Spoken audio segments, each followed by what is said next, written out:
Alors,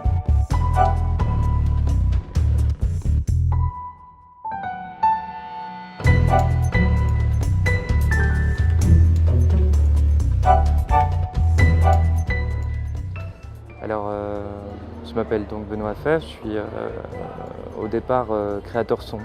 C'est-à-dire que j'ai bossé beaucoup pour des metteurs en scène, des gens de théâtre pour faire des bandes son pour leurs spectacles. Et en fait, j'ai une formation en audiovisuel. Nous, on est parti de ce principe-là. Il y a des gens qui avaient fait des recherches assez sérieuses là-dessus. On appelait ça notamment l'archéoacoustique. C'était l'idée qu'on avait pu faire des enregistrements sonores avant même l'invention vraiment des systèmes de reproduction du son. Par exemple, il y avait un inventeur qui s'appelait Richard G. Woodbridge qui a imaginé à un moment donné que les pots qui étaient tournés par les potiers avaient pu enregistrer ce qui se passait à l'intérieur de l'atelier de poterie.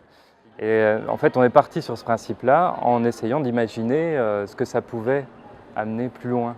C'est-à-dire, par exemple, que les capsules de bière nous enregistrent, que les aliments nous enregistrent, que les téléphones nous enregistrent. Là, on n'est pas très loin de la réalité. Il peut y avoir des réponses sérieuses, des réponses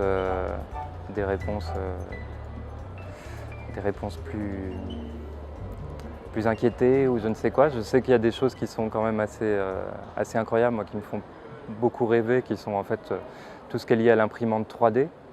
C'est-à-dire la possibilité de reproduire des objets jusqu'à un point même où l'imprimante serait capable de se reproduire, de s'imprimer elle-même. Donc, ce qui fait qu'à partir de là, effectivement, il n'y a plus besoin d'usine. Il suffit d'avoir une imprimante, copier soi-même une imprimante et du coup, après, on peut faire tout un tas de trucs. Pour moi, c'est un point d'interrogation. Voilà.